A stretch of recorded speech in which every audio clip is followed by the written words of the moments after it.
Good afternoon. It's the 4th of October, and Agent Orange is in the hospital. And that's really all I have to say about that.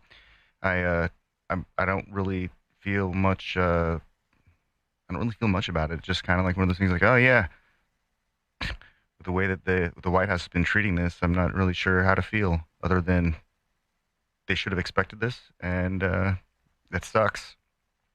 Although I do find the whole timeline of this whole thing to be rather interesting.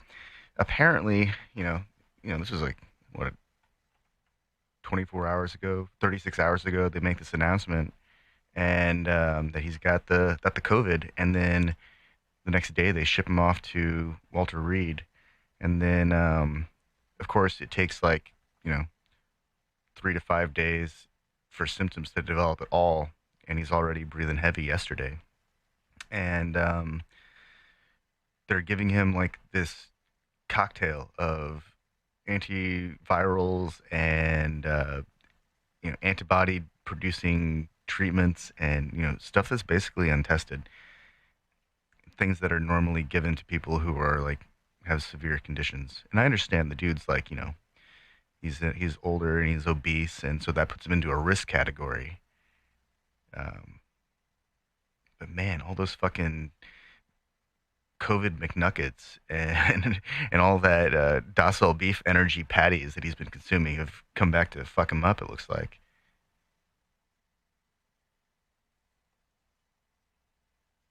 And it's so crazy to see that all these people are trying to double back on all the shit that they were talking in the first few months of the year, or I guess the first half of the year. And now they're trying to be like, oh, you guys need to be nice and wish him well. And this is, you can't, it's so disgusting of you to have this reaction and all this shit. And it's like, man, that the backpedaling when their dear leader has become sick is pretty funny. Yeah, it's just like, well, man, that's just rough. Like, I want to feel bad about it. I want to be like, man, this is like terrible. But Agent Orange has spent the better part of the last year just downplaying it, calling it a hoax, saying it'll disappear in a couple of weeks, showing like an absolute lack of sympathy towards affected populations. Um, Actually, that's not entirely true. He has advocated for stimulus checks, but it doesn't really seem to matter when Mitch McConnell is has control over Congress. So, Well, it reminds me of Mask of the Red Death again by Edgar Allan Poe. dude, it's Mask of the Orange Death right now. I You mean, know, he had people at a fundraiser, a $250,000 a plate fundraiser, and then later that night, that's when the announcement came out. So it's hard to it's hard to know, really, because like they had to know. They test this stuff all the time, or like at least they're supposed to.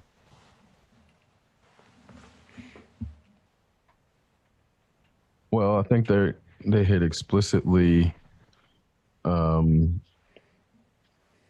said that they were going in on the honor system or something stupid before the debates, so they didn't. I don't think they did the tests before the debate. It The was honor like, system with a pathological liar is probably the most absurd thing I can think of right now. Yeah, let's trust the pathological liar, to be honest. Ugh. uh, it just reminds me of the group of people who are ever the victims, just constantly looking for opportunities to be let down.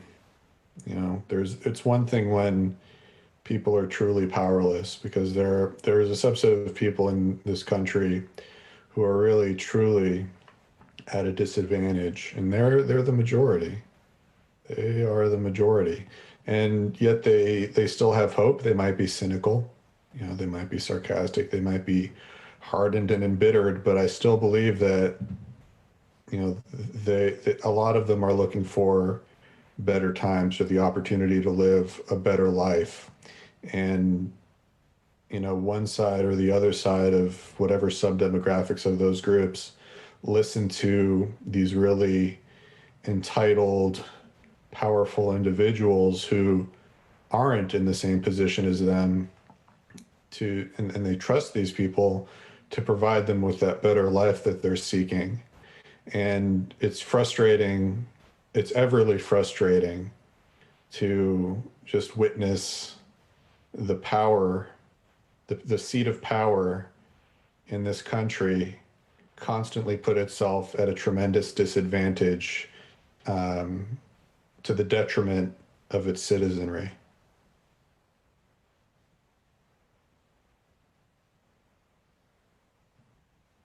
Well, and in that, I think there are a ton of people who have this dream of becoming the oppressor and becoming the 1%. So they perpetually let the 1% do their thing and don't fight back. And actually, they're the Second Amendment people who then cheer for law and order when Black Lives Matter start to tear down the 1% and destroy their buildings and destroy their representative institutions and the symbols that establish the 1% authority in our face. So that's kind of where, you know, it's an extreme paradox for someone to be claiming their Second Amendment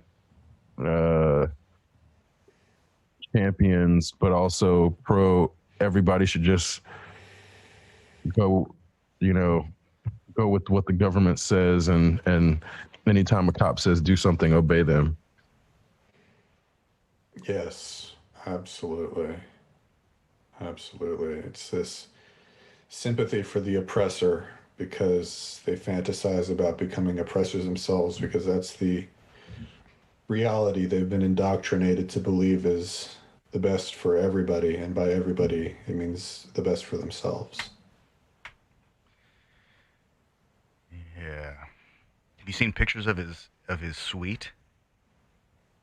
The medical suite? Yeah, the medical suite of Walter Reed. Oh No. man, I gotta find these now. Huge. Dude, it's like a fancy ass hotel room. Well, and then the fact that he's not paying for that type of medical care and he as an individual gets that medical care. We have a fucking king, y'all, and I think we need to address this issue where we're supposed to be living in a democracy. This entire country was supposedly founded on the premise that we're getting rid of the office of king. I don't even know if it's an office, the despotic, tyrannical position of authority in the king. And that is exactly what we have when you have a person who does not pay taxes, who is not, I'm assuming, not paying insurance, getting a 6-bedroom suite to pamper him through the plague that he basically put upon his people. Dude, And $750 a year probably doesn't cover the electricity for that suite for a day. God, no, not even close. So he's definitely in the red for that medical treatment that he received. So this is where I'm saying, does it matter if it's a blue or a red king? We shouldn't have a king at this point. And that's kind of where, if it happened to be, I mean, I'm sure Obama would not have let the virus get this far, but that doesn't mean he's immune from sickness, where it's like, should we have a single individual with that much influence over our country's course and trajectory who then gets that special treatment while we all, like, I know I don't fucking have insurance, like fucking scraping and praying that I don't get fucking COVID, even though I don't really pray. I just use it as a term. It's more so like we're all, well, not all of us. A lot of us are in this, like, basically on our own. We don't have a fucking insurance safety net. We don't have a government safety net. There's no real familial wealth safety net that we all have to fall back on. Meanwhile, this dude gets to sit there and direct policy about how we get government aid or not, while his billionaire buddies get subsidies. That's not a democracy. And that's kind of where I'm saying, like, I don't care if the person says they're blue or red at this point. I'm over King fucking duck face. I'm over the king position, period. Like, I'm ready to destroy this office. Like, it's past an individual. This is not a problem of an individual. This is a problem of having a monarchy that is a pseudo democracy wearing a mask that says it's a democracy in your face, but it has a fucking crown and a throne behind the mask. And that's, you know, I feel like that place mentally is where they're trying to keep a lot of people on the left from going, in that if we keep being convinced that we need some sort of figurehead moderator to keep everything working and functioning peacefully, that's the only way they're going to keep a president, is like perpetually making people believe we need a third party moderator king to keep the peace. That shit is not what, like, we don't need that as Americans. We don't need that as humans. Because if you look at it, there are almost 8 billion people now, 8 billion people on this planet now. And most of them aren't fighting with each other. It's a very small percentage, if you actually break it down, that's actually got the guns in hand, actually has the fucking bombs in hand. If you take all of our militaries, all active militaries, and added them up, and added up the gangs, and added up the people who are the Proud Boys, and all those people who have taken up arms and are actually in a mindset where they want to go to war, it's a very small percentage of the billions of people that live on this planet. But they also have a very strong influence on the media, so they want to make you think that everybody's ready to go to war. They're not. Everybody's just trying to fucking like, make it to Monday, hate Monday. Everybody just wants to hate Monday. They instead of just hating existence. Right now, we're at a point where a lot of people hate existence. Everybody just wants to get back to hating Monday. And it's not most people want to fucking go to war. That's just not the way it is. But that's not what the media wants you to think. Because if you think everybody's trying to go to war, then you're a lot more easy to manipulate. And that's the fucked up thing about it, is like the notion that we're not even close to an actual civil war. It's really, really absurd that people have even remotely mentioned the word civil war. That implies to me they don't know what those words mean. Because when you have public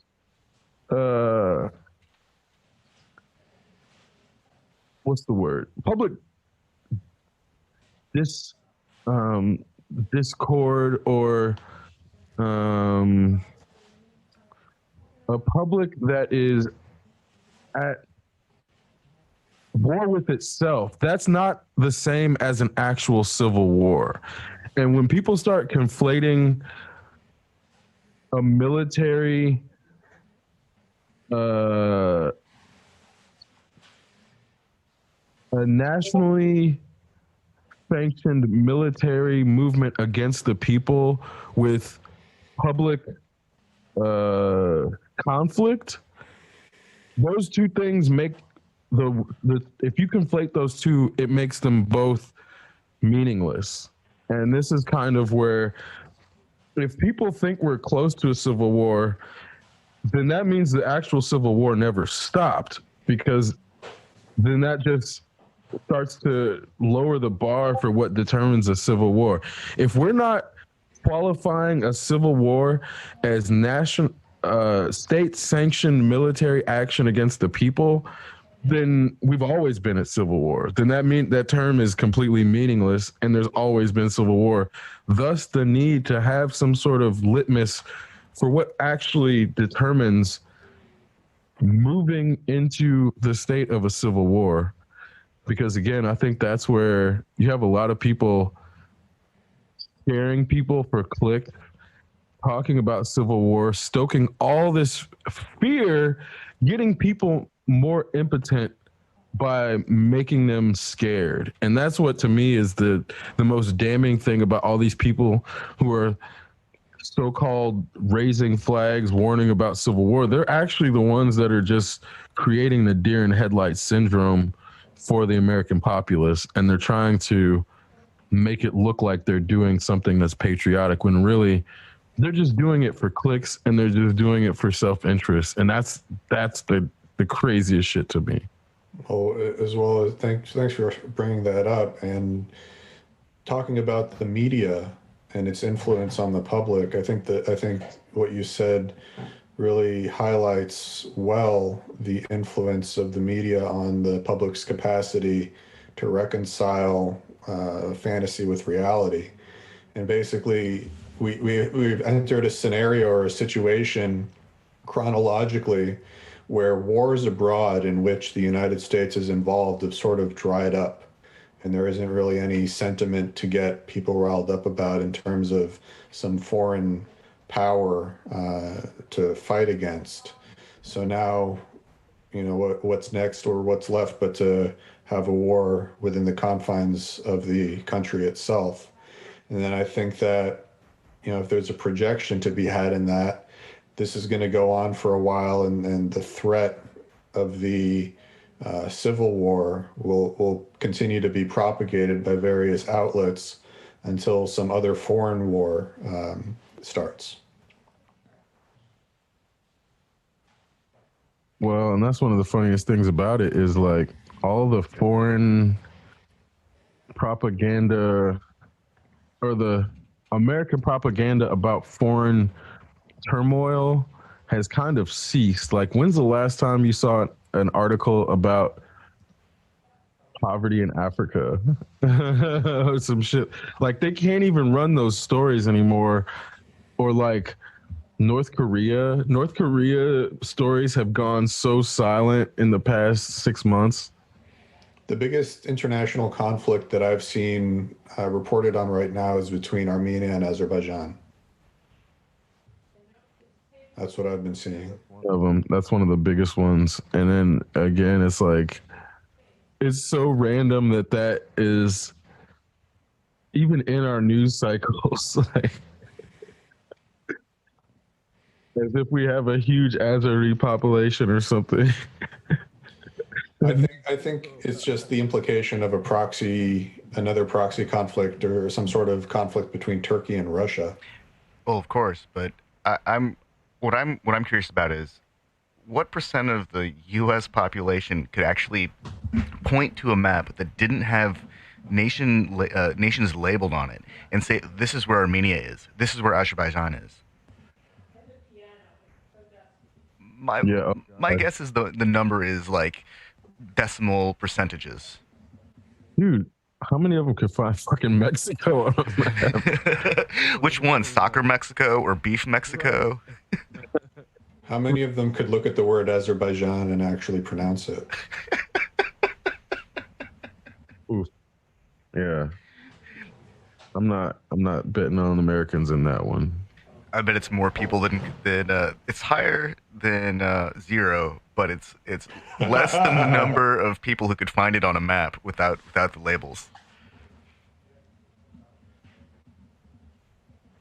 So still a decimal, like like a hundredth or maybe thousandth or millionth of a percentile could probably find it and name it and pronounce it. A minority. Yeah, it's really crazy because then you start here. Not you don't start. You hear all these rando people talking about we're the silent majority. Well, then shut the fuck up if you're the silent majority. We don't need to hear you if you're the actual silent majority. They're the most vocal majority that wants to pretend they're silent and oppressed. It's such a contradiction of images, and that's kind of where one of the things that's really starting to like okay, it's really really strange when your hero has to have their face photoshopped onto another man's body to make him look cool. And I can't tell you how many times I've seen Voldemort's face fucking photoshopped onto some rando dude's body that's like shaven and full of tattoos, where I'm like, there's so many levels to unpack with this. What? First off, like just go to the Son of Voldemort's page. Like fucking one of the he shared this image of his father, and it's like warrior exclamation point exclamation point exclamation point, and his dad's head is like photoshopped onto like some ripped dude's body with the double chins and everything and the turkey neck, and you're like, you just said you're part of the LGBT community. Like, I have to wonder if this whole thing of right wing dudes photoshopping Voldemort's face onto shaven, tattooed male ripped bodies is like a cry for attention, where they're like, we really want to come out of the closet, but we're going to use Voldemort as like a proxy for all this fucking like closeted homosexual energy that we can't let out because we're too scared to be ourselves. And that's like, to me, one of the most damning things, because I'm like, why is Tito Ortiz wearing a shirt with Voldemort with another dude's body? There's just something like that. The way that they are using his face to then bring in shaven ripped male bodies is like the weirdest thing for people who hate gay people to do in 2020, as far like, because these people do not accept gay people, and it's like it would be different if the right wing did not have an entire history of hating on gay people. This would not be something that is even an issue. But when you have to like subconsciously express these things, it's like fair game to be pointed out, in my opinion, because then that's where I'm like, what? Why would you Photoshop this dude's head if he's your dear leader, if he's actually the alpha dog that you represent? Why bring in another dude's body all the time, almost all the time? It's so insane how many, like on Rambo's body and shit, how many different male bodies are you going to bring into this man's mythos and Photoshop his fucking turkey necked ass onto it? Like, and then hate gay people in the process. It's so fucking weird. And that's where I'm like, what is going on, right wing people? What is going on? What is happening? Just come out. We don't hate gay people. It's okay to be gay. And that's where it's the weirdest shit, where, like I said, they have all this fucking energy and you see it subconsciously manifest in these t-shirts, in these posters, in these memes. And that's where I'm like, do they have like this lack of self-awareness that they don't see the need to like superimpose this man's face on these bodies so they can look at the bodies? Because that's what it is, where it's almost like I feel like somebody's playing a joke on them by making these memes, because then you start to look at the images and you're like, why does he have Patriot tattooed in his like belly button area? Why? What is going on there? What is this image? Who made this image? Is this like Russian propaganda to then stoke these people's like fear of gay people by then making them express latent homosexuality? There's so many layers to it. Because I'm sure people have seen it or have seen there's these images everywhere. And that's where I'm like, it just dawned on me when I saw Tito Ortiz, who is a former mixed martial artist, now running for some office, who thinks, side note, this dude thinks the solution to homelessness is throwing people who are homeless in jail. So that's the level of human we're talking about. He's wearing a shirt with Voldemort's head photoshopped onto another dude's body, where I'm like, again, you're trying to present this stuff. Tito is trying to present this stuff as if it's the hyper masculine macho male. And in the process, hating on all of these other people to then make themselves feel masculine. And that's where I'm like, are they this unaware of what they're doing? There's just I feel like psychologists are going to have so much to unpack from 2020 with all of the ways people have like reverted to mob mentalities and tribalism. I mean, I guess tribalism never really went away, but it's the stuff that people are doing because they think it's okay because they see other people doing it in 2020 has like, it's hit a level where I think people are now too shocked by the daily events to even have time to process shit. Because we're at a point where like people marching through the streets armed in camo playing dress up G.I. Joe is normal now, but we don't know how to fucking deal with it. And I think instead of trying to unpack it and trying to figure out how to deal with it, people just like watch Saturday Night Live or find some sort of escapism. And that's kind of where like,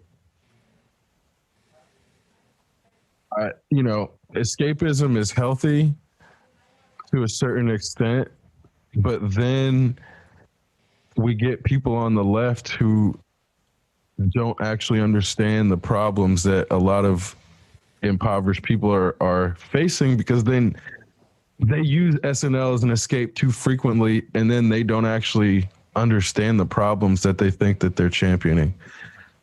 Because it's like, man, before this year, trans people were getting murdered like a motherfucker. I doubt that shit stopped, but we stopped hearing about it. And it's like the left has a severe problem with spreading its attention too thin, because then we start hearing about Uyghurs and shit that we can't actually affect because it's meant to present this air of empathy because you're looking as if you're concerned about somebody who's having a problem, but because you can't actually do anything about it, it's pseudo empathy in that it's just for display. Empathy and it's not theater. Yeah, it is. It's 100% empathy theater. Man, that's a great way to put it. And empathy theater is something that then people on the left will shame you for, or it's like the center left. I don't want to call it the actual left, because actual left people don't empathy shame. But if you like don't show empathy for the right thing, that's the pseudo center left's cause of the day. Like, where are all these people that were supposedly going to riot for RBG? Where the fuck are those people? Their energy is gone. That shit is such a bullshit pseudo display of fucking activism and pseudo display of having some sort of movement, because those people said they were gonna fucking riot if Voldemort nominated somebody before the election, and he did. Where's the riots? Oh, they were bullshitting. They were bullshitting, and they were trying to shame us.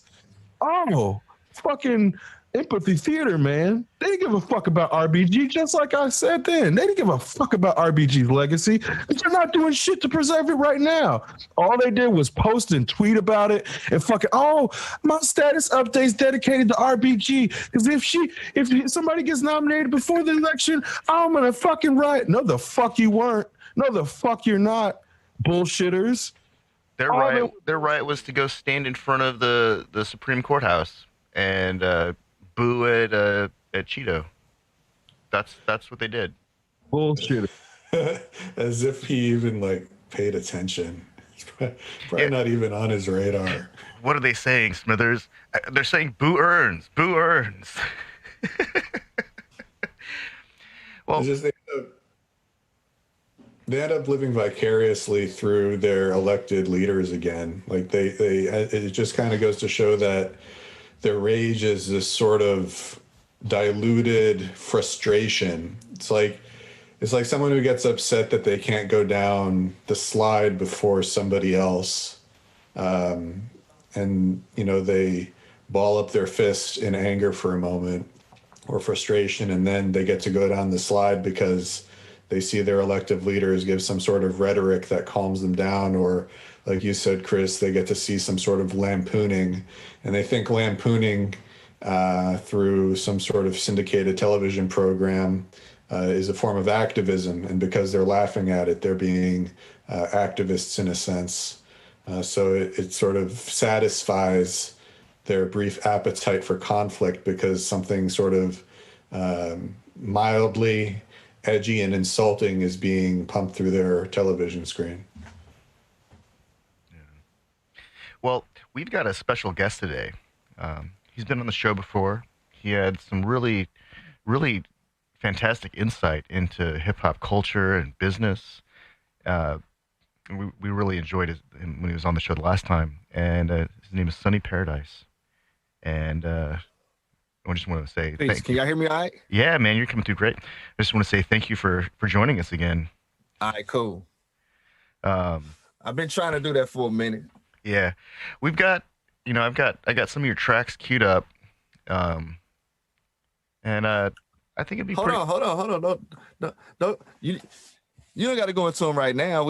I want to build on what Chris was talking about. Oh, go ahead.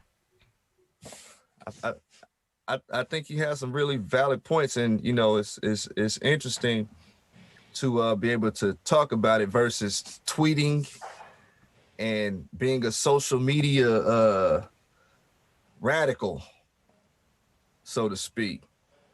The gay agenda is real. The plight against God seems like it's more real than ever. When I say God, I mean like this whole ideology of police brutality upon Black people, because the reality of it is, if you cripple the quote unquote community that's doing so much financially to make this place what it is, meaning Black people, then that's a war against something that's bigger than Black. The gay agenda is just something for them to feed into, to give a lesser perspective of what's going on with this group of people over here. That's my opinion. I mean, we see a lot of different things going on in this society. I mean, I've been here for 41 years. I've seen a lot.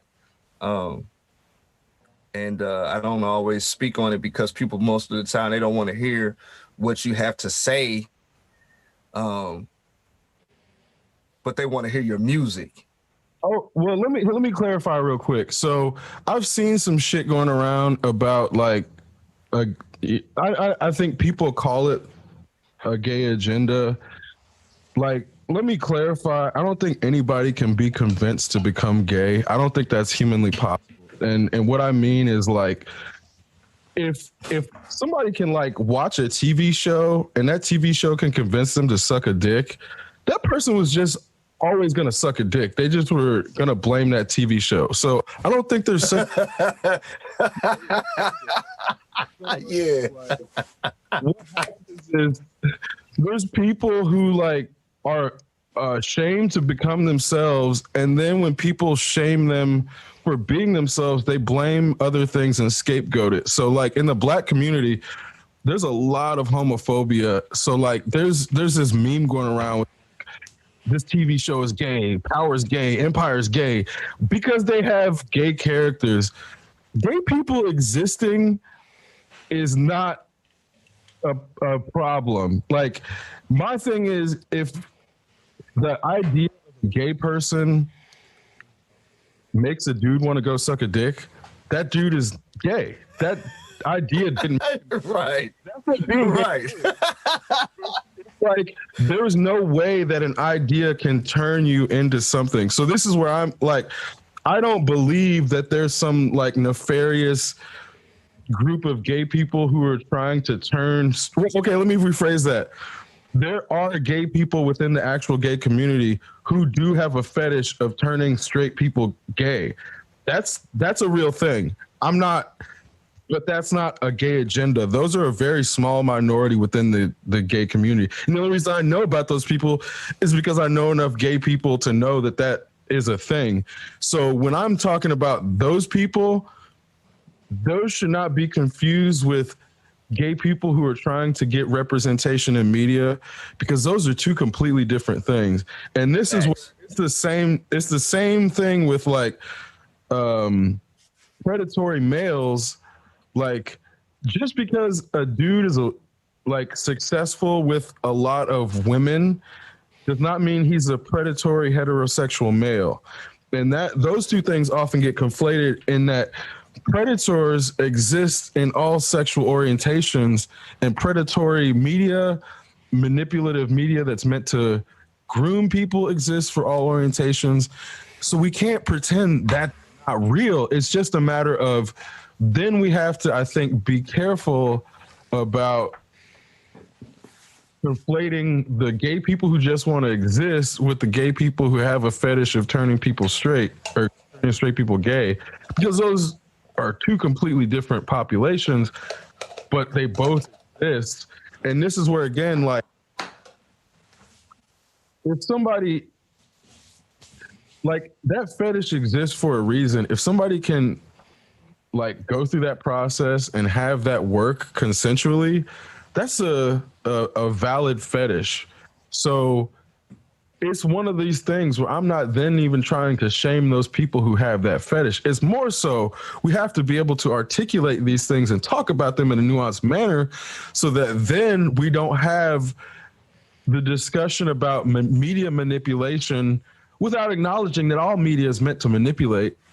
But it's just a matter of the one thing that I've learned in all of the time that I've spent on this planet is you can only be manipulated so much as you let the thing manipulate you. So if somebody is manipulated by media, it's because they wanted to be.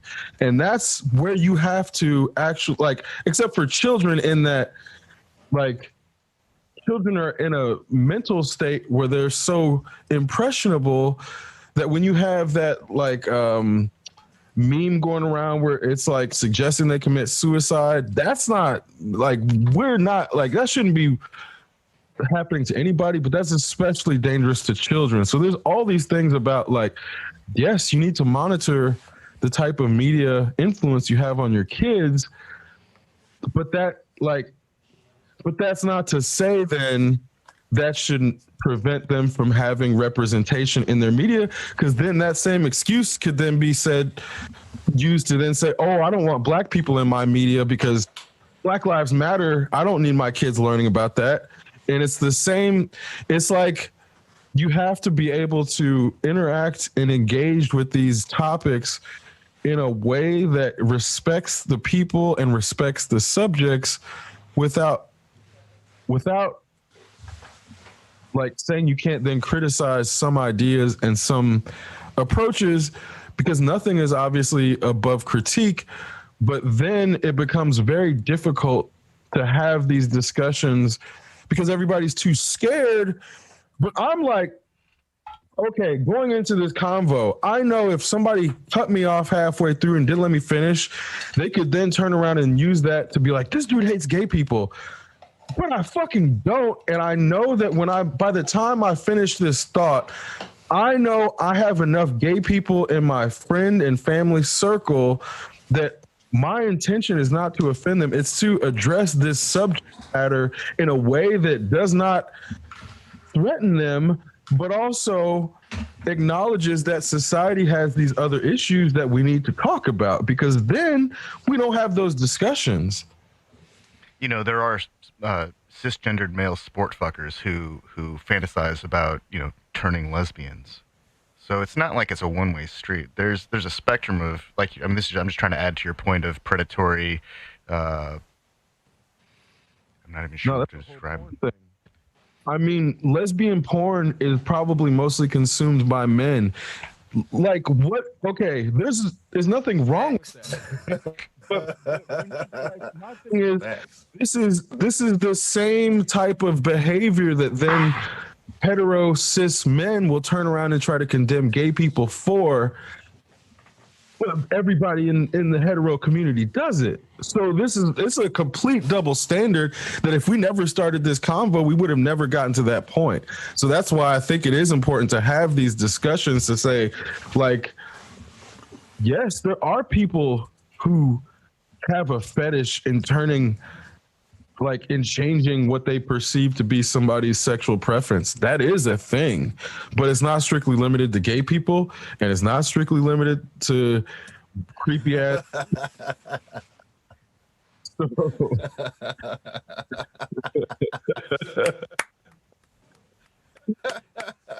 mean, I'm not gonna call the person out by name, but I have a family member who I asked them what's their, like, if they had a wish, what would their wish be? And his response he would be the manager for like a traveling group of male strippers. And I was like, well, okay, that's like, he's got his dreams, you know? And I'm like, if I could ever find a way to help him do that shit, I'll fucking help him do that shit. And that's where I don't think people understand, like, if you can live and let live and also have nuanced conversations about things without hating on people. You don't have to, like, also be scared to then think about these things, because then it's like you have to be able to have intellectual exercises to then get to true understanding. Otherwise you get these roadblocks and you're like, oh, I can't go down this path because this is, like, societally wrong, where it's like, again, if it's wrong, you'll get to the point where you know it's wrong in the thought process. So it's like it's not even, I think that we have to trust people more to be able to have these discussions and understand that, like, everybody is not out to push buttons. Well, and I realize I'm lucky. Well, it's not even luck. I've cultivated a friend circle of people who habitually do not push my buttons and I don't push their buttons. That's why we're still friends. So if you're in a group of people and you think that they're trying to push your buttons, you're probably just in the wrong group, or you're not giving people the benefit of the doubt when you should. And that's kind of where, like, whenever people say some shit, like, if when you were talking about the gay agenda, I thought you were trying to hate on gay people. Like, I wouldn't, like, I know you're my cousin, but I wouldn't talk to you. Like, I just straight up wouldn't talk to you if I thought you were, like, actually hated gay people, because I have cousins who hate gay people and I just don't talk to them. You know, I feel like the gay agenda is something that George Sr. and Ronnie sat around and talked about in the Oval Office late at night. He's like, we got to do something about these gays. and that's the gay agenda. That's that. I feel like it's something. It's almost like it should be something that. It's more like an unbeknownst uh elephant in the room.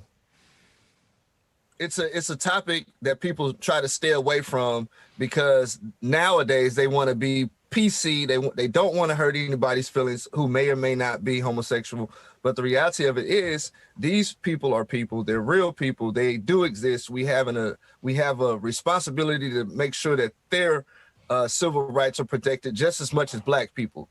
I mean, I'm Muslim, and I definitely have a group of associates that would probably disagree with everything that I'm saying right now. But the reality of it is, my uncle's gay. I have a little cousin that's gay. Shit, you never know. My son could come out of the womb and he may be gay. You just never know. You have to make sure that there are things in place before these things get out of hand, because the new child coming into the world is going to be facing totally different circumstances than we are right now. Yeah, and if the things are jacked up, if they're jacked up before those kids get here, those boy or girl or whatever they identify with, it's not fixed, then we have more of a problem in the future. That's the reality. If things are jacked up now, and like I said, I've been here for 41 years, not a lot has changed. Not a lot has changed. The music has changed more than anything. I mean, I can remember when I first heard Planet Rock where I was at. Now I'm thinking about, like, damn, does Planet Rock even have a venue where it could be played now if it wasn't for a DJ that's my age? Probably not.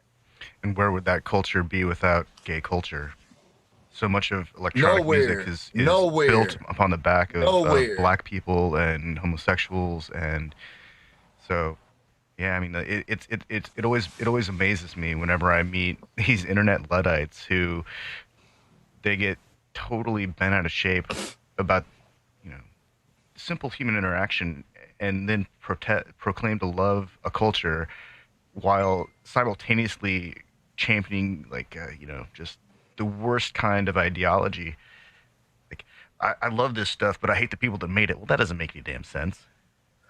Right. Exactly. I mean, motherfuckers don't know. Like, a lot of people don't know about Alan Turing, man, and that's like some shit where we wouldn't even be able to have this conversation through Zoom, damn near, if it weren't for fucking Alan Turing. And these motherfuckers were trying to chemically castrate him and reform him and get the gay out of him because they thought that he was like corrupt or some shit. This motherfucker changed the entire trajectory of humanity. But these people couldn't fucking handle his sexual preference, man. And this is like the shit that's crazy to me, where we were talking about it. Our government at one point, it wasn't even that long ago, it was in the 90s, they tried to create a gay bomb. This is facts. They tried to create a gay bomb to turn enemies on the field gay, because then they thought that they would just give up.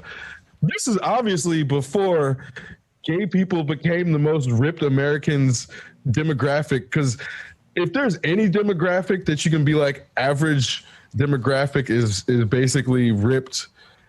Like for the 90s, it was gay people, and these people were like, oh, if we turn all our enemies gay, then it'll help us win the war. This is like the way Americans. That's not a real thing, is it? No, the gay bomb and the halitosis bomb are formal names for two non-lethal psychochemical weapons that the United States Air Force Research Laboratory speculated about producing. The theories involved discharging female sex hormones over the enemy forces in order to make them sexually attracted to each other. This was in the 90s. Hey, Bruce, what's that smoke right there? No, what's that smoke right there?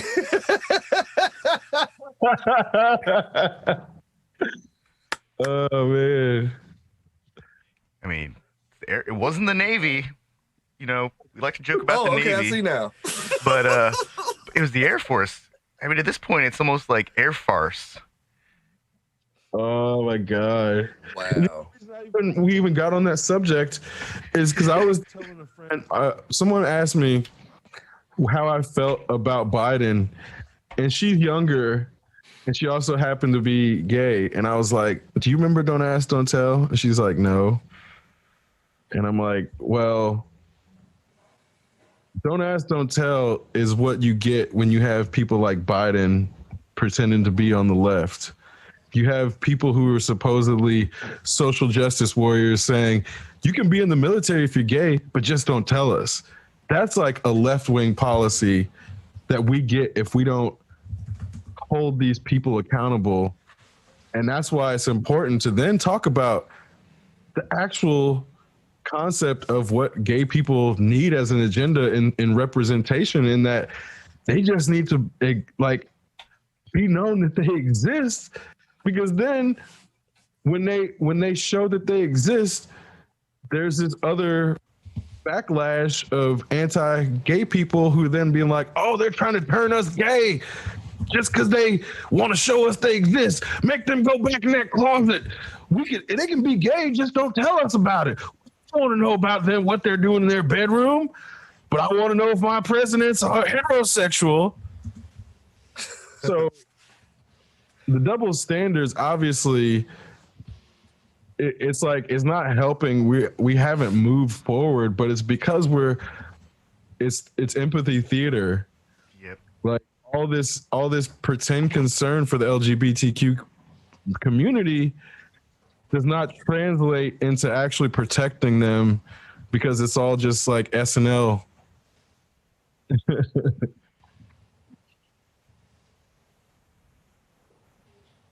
Yeah, it says no well-controlled scientific studies have ever been published suggesting the possibility of pheromones in humans. You know, the strangest thing about trying to weaponize sexuality is that it's done psychologically, it's done through suggestion in the media, it's done in order to influence people to buy things, to sell things, to change their bodies. I mean, it's not just a militaristic weaponization of sexuality and sexual preference to enact a political agenda, but it's a way to, again, keep populations of people so distracted about their daily lives by focusing on what they feel external perspectives are when the lens is on them. So they think that, oh, look at this influencer on this platform and their perfect body and all of these angles that they're taking these photos from. I mean, I think many of us have seen the whole behind the scenes, you know, what it takes to take a good photograph for a social media platform and how to suck in your belly and everything like that. It's basically an unnatural representation of the natural state of the human body. And, you know, there's also a storied history of surgical augmentation in order to achieve a particular physical ideal. And then some people do those things because they really need to have those surgical alterations to their body for a health purpose or health reasons. They'll have back issues, so they need a certain reduction of some kind, or they need to have a particular kind of implant in order to realign their musculature or their spines. But a lot of it is also vanity and people trying to attract a mate that will either secure them financially or make their investment worthwhile, or aligns with what they think they're supposed to do with their lives, or who they're supposed to pair with in their lives based off of what the media is purporting and what television is purporting. That changes everything. Right. So, you know, it's so weird how these countries that had and still have, you know, large communities of LGBTQ people, especially like in the 50s and the 40s, there were a lot of people who were closeted. And, you know, even through the 90s, there were a lot of people who were closeted. In the 2000s, there's still people who are closeted. And it's such a toxic thing that we see our force, like our weaponizing forces, our defense forces our offensive forces in terms of how we interact with other countries on a militaristic level, trying to use or basically subvert sexuality to essentially turn it into a weapon, and then people hear about it. Or maybe there's, all of a sudden this information is released, even if the program is scuttled. Then all of a sudden you have this, population of people who are already very challenged or troubled in regards to how they feel about themselves, learning that the way they are is trying to be used as a weapon against other people. How is that supposed to make people feel? This is actually a good point to segue to Lovecraft Country, because they have this topic in the story. So I don't know if you all three have seen the show. Oh yeah. But one of the subjects his name is Montrose. He's a closeted homosexual who's black, and one of the issues is that in the last episode, he confirmed his son, who is like one of the main characters, Atticus Freeman, discovers that his dad's gay and then calls him the F word. And all these people like apparently reacted strongly to it, because they were like, oh, why did he have to do that? Like, that makes me hate the character. Like, I don't know if I can keep watching this show.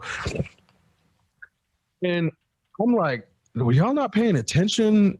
Because number one, that was completely necessary to prove a point, and they don't use the word flippantly in the show. They said it once to prove that, in my opinion, the Atticus is not a good person. But second, to show what it was like for these people, like not that long ago, where this is his son calling him that when he finds out for sure. Like, they had set it up in the show early, because there's one point where this dude comes and tells Atticus, like, hey man, your dad's been spending a lot of time with Sonny. I don't know what's going on there. And he's basically implying him and Sonny are gay. And it's something that Atticus is like thought. So then when this dude plants this seed in his head, then he starts questioning. His father comes over and he's talking about how they're going to sneak into this place, because he learned some information from the security guard. And then Atticus is like, well, where'd you meet that security guard, Dad? And it's like, he's like putting these things together in a way that if you're not paying attention to it, it's going to seem like it's just random. But then by the time it builds and we see Atticus have this disdain for his father because he finds out his father's gay, this is something that is making a strong point about gay people in the black community, especially, but gay people in America, period, because they had the whole episode where they went and dealt with the cross-dressers and the trans people, and they were like showing that there is a whole culture that has to hide itself from this monster that is America, that will then beat the shit out of their own father if they find out that their father's gay. And this is not that long. I mean, it's still happening today, but then that type of story where you're meant to learn about the gay situation and what it is then turned around to make it seem as if they're trying to then turn people gay by then just telling stories of what it's like to be gay. So that's why it's very, this country's not good at nuance, but when gay people try to tell their stories about what they go through, that's then used against them in an even worse, more disgusting manner than the shit that they have to deal with anyway. It's like they can't even exist in fictional spaces without having that made to seem like they're evil people. And that's, again, I'm just talking about gay people that want to have representation. That's like just a demographic that exists. Gay people that want to have representation.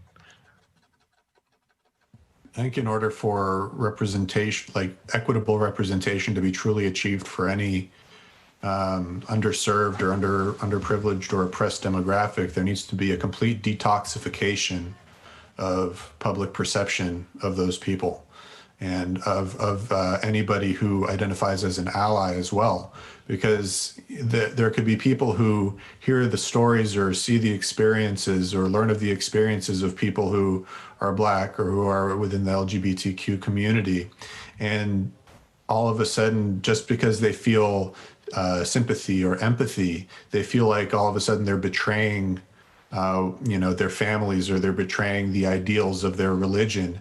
And that's just not true. To feel empathy and sympathy for somebody who's truly being oppressed and is truly part of a demographic of people who have been really on the short end of the stick in terms of how they've been treated for much of recorded history, or at least in the recorded history of this particular country. I mean, there's nothing wrong with that. I mean, it's okay to be an ally, and people need to understand that, because if they feel good about somebody who is different than they are, that's actually a sign of human connection.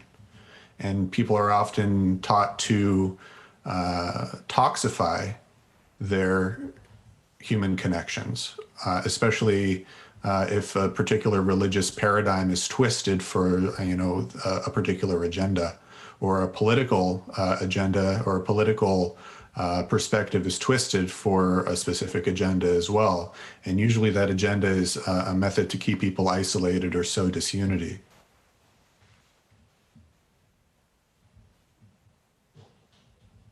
I mean, I've been saying that similar thing for a while, where there is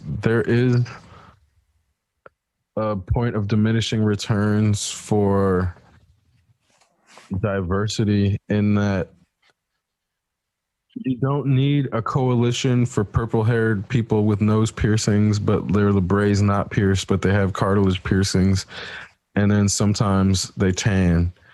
Like, there, we don't need our diversity group so refined to the point where we're like, a group is one person, and it everybody needs representation, but the way identity politics have then been used to make it seem as if, oh, my group needs to be counted, it then muddles the water for when you're trying to make political action versus when we're trying to get individuals protected. And those two things often overlap, but they're not the same thing. Because a lot of individual action or individual protection comes from social contracts and social changes, and not just legislation. Because, I mean, they tried to legislate racism away, but here we are.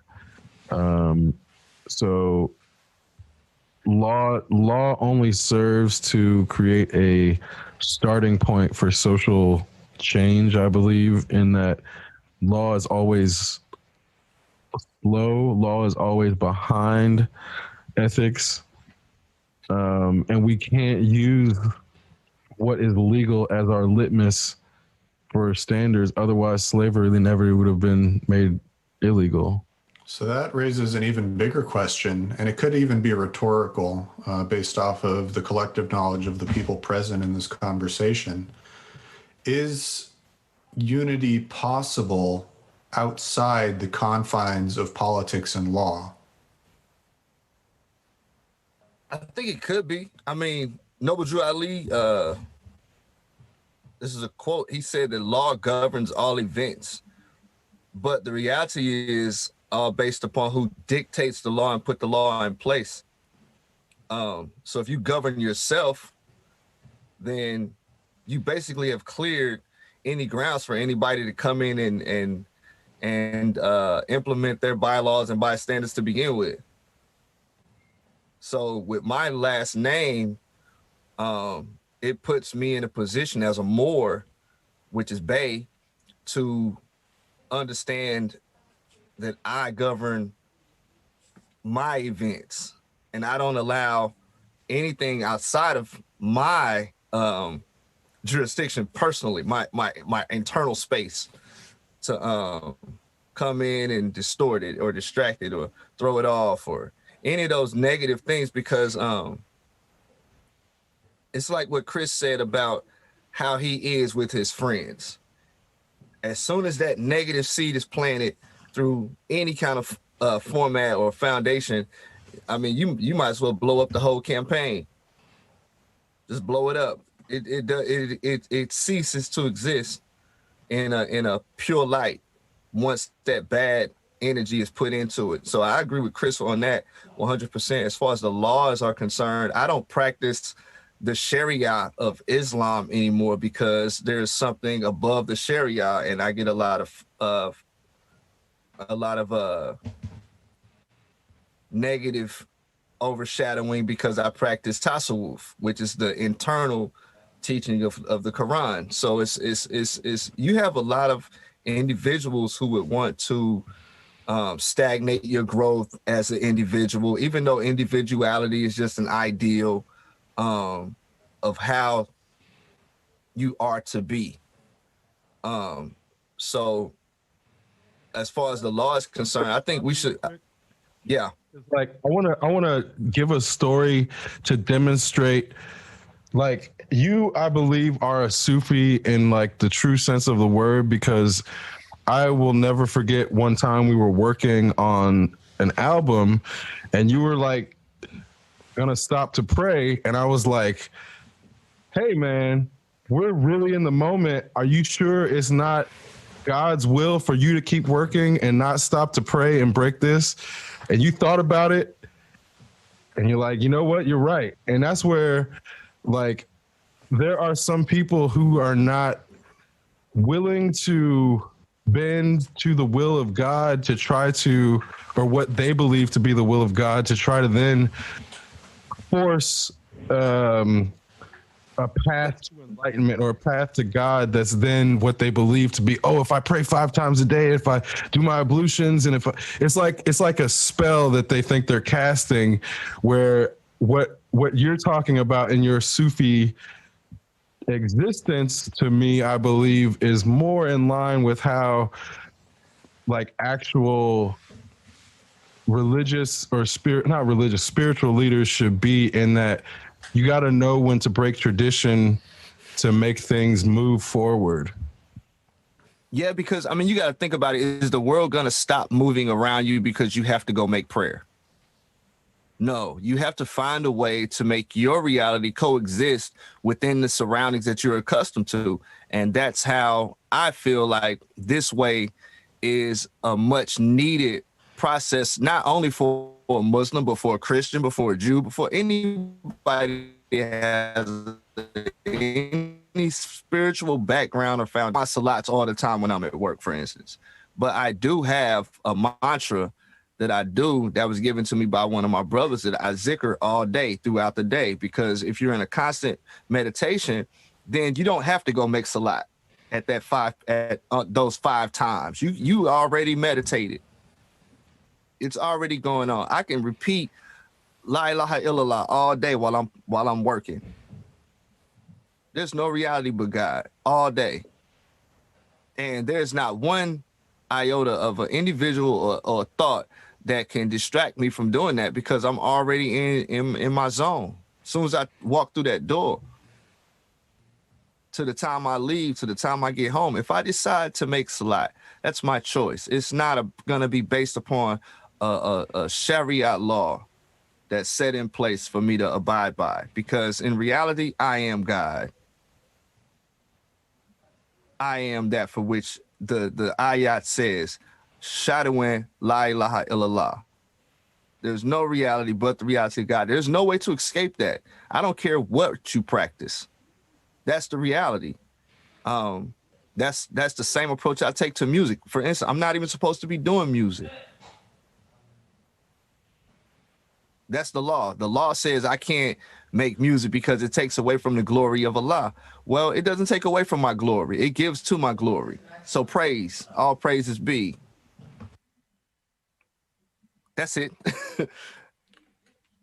Man, one of the with humility, of course, with humility, because when I say stop for a lot, when I say I am, I'm not saying it from a perspective of being arrogant. I'm saying it from I've studied a lot of different things. Ever since I can remember, I've been studying the science of Clarence 13X, Father Allah. And I've taken the things that made sense to me from that science, and I put it with the things that made sense to me that kind of correlated with true Islam and Sufism, and the same with the more science teachings, and the same with Christianity. All these things are supposed to be in the same book to begin with. So why take away from any of the ideals that existed? And I don't have any beliefs, because I feel like mankind created beliefs so they can go back and change it. And I'm supposed to stand on certainty at this point. I'm 41. I can't waver in what it is I have an understanding of.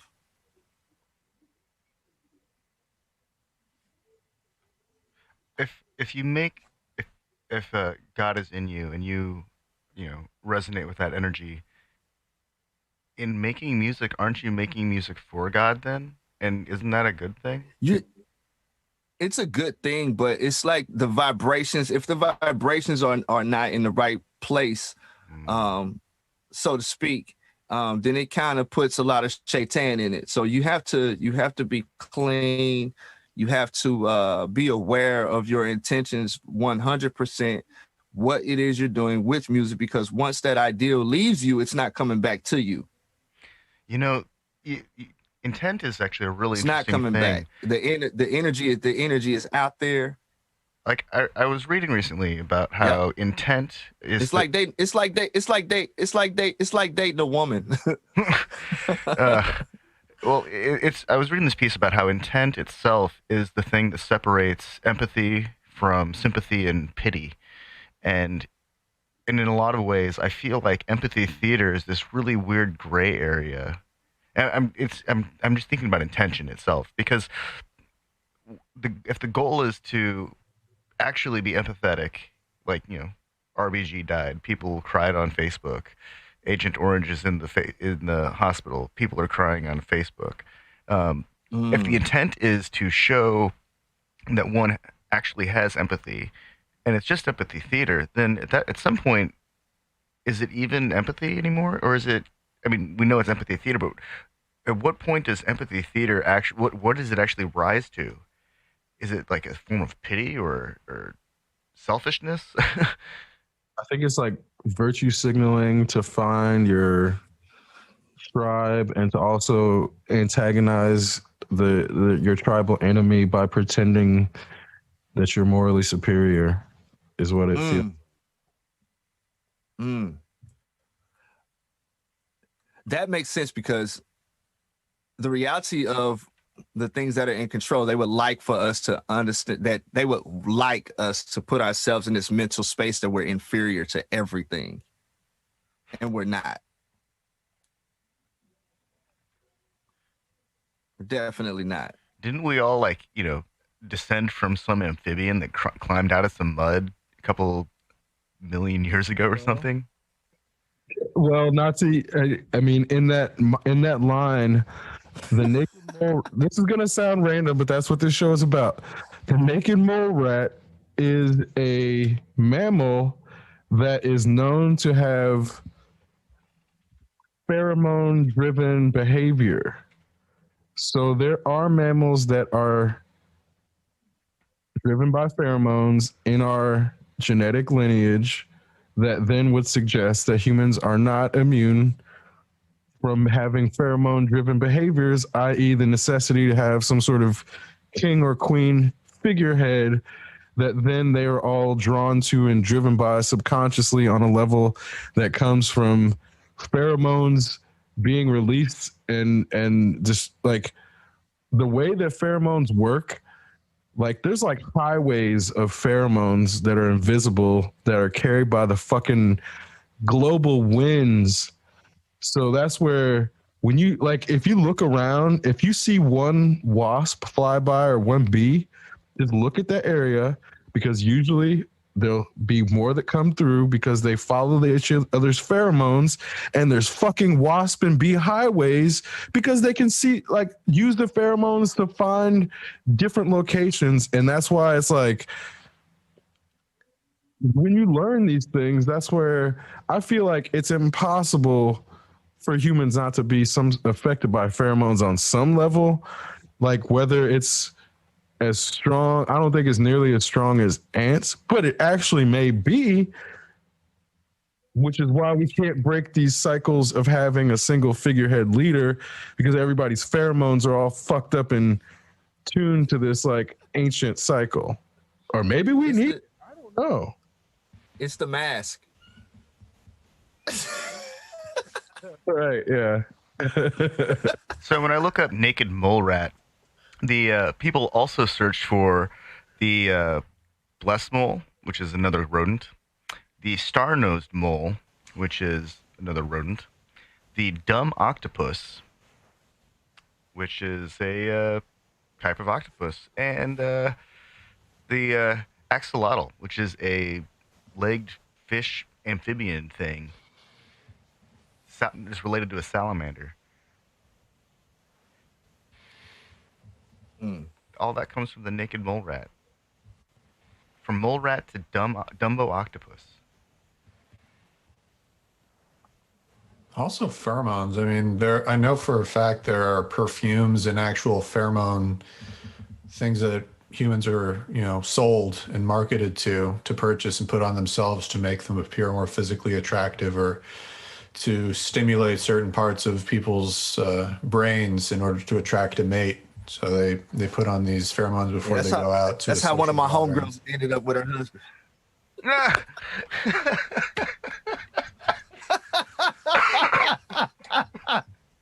Was he wearing the pheromones, or was she? Shit. Was he wearing the pheromones, or was She was. Oh. Probably after they had sex. I don't know. Oh, I didn't really think she needed them, but hey, maybe she thought so. Huh? I asked her where she got them from. She said some kind of holistic store. I can't remember the name of it though. Oh, well. It's a real story. I'm not. I mean, it's funny, but What kind of hormones were they though? I mean, I'd have to ask her. From what animal, or yeah, that's what I'm getting at. Like, what did they come from? Guys, What I mean, hey, they've been married now for like 6 years, so I mean, they working. Yeah, well, because I'm curious, like, where are they getting these? It could be where she put them at. Oh. Don't humans imprint on smells, or imprint on people through smells? Humans produce oxytocin through a variety of stimulus. But I think the most My girl common love is this one. touch, what's that, Blue by Chanel? Chanel. Blue. Coco Chanel. Blue. Bleu. Bleu.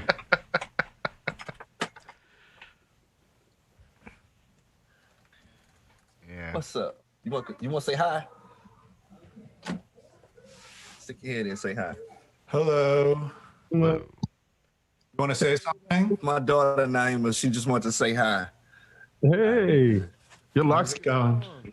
You want to say something? You sure? Your cousin Chris is right here. He Yeah. said your locks are long. Uh-huh. Yeah. We're gonna have to go down there and see him sometime. There he is right there. Yeah. His locks are long too. Hey. Hi. Hey, how you doing?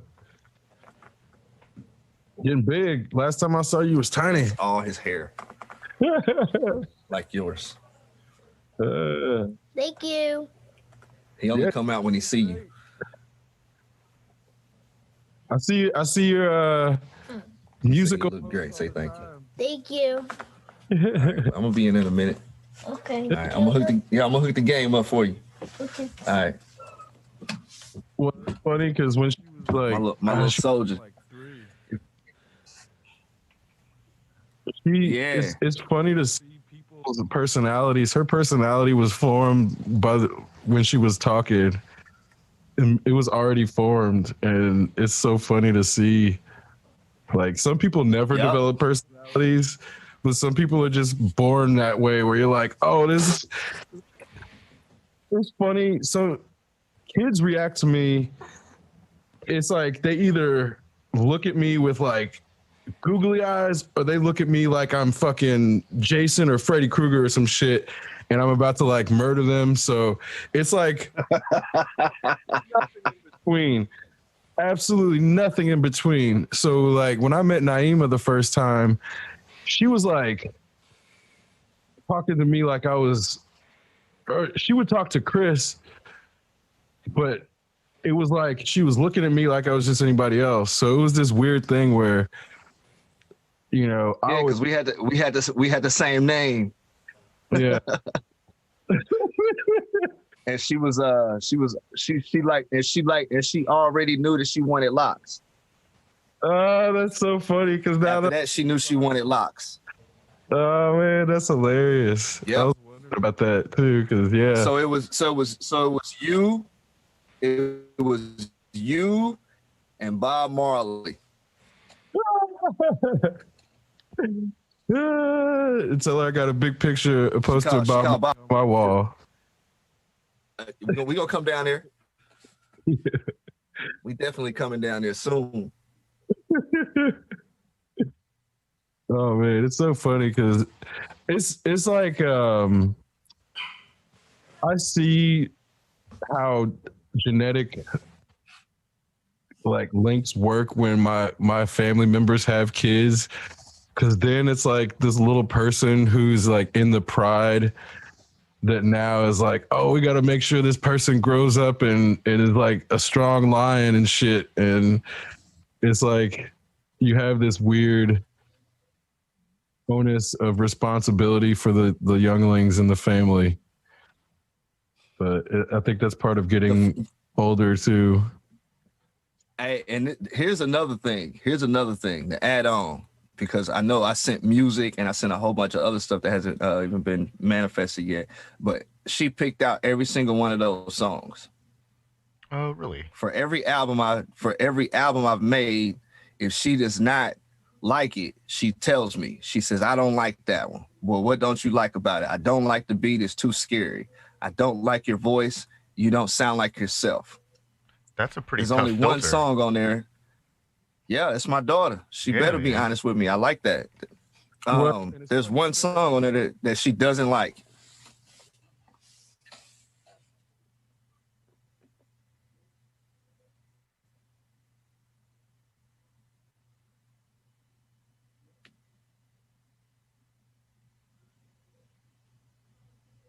Is there a track that you'd like us to hear? I've got 12 of them.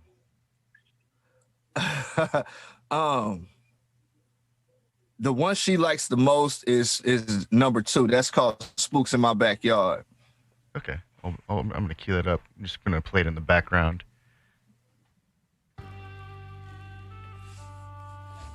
But yeah, man, I think that was when I started realizing too that beat selection is one of these things where you like certain things, but then if you mix what you like with what other people like, it takes you to a different place. And then that's kind of where, like, it's funny when I DJ for you, I try to mix in stuff that I like. I never get it. Bro, it's funny as hell because it kind of throws me off, but I'm right in the pocket sometimes. Yeah, and that's where, like, and then but the thing is, you tell me, unlike other DJs who want to mess with my show when I'm performing.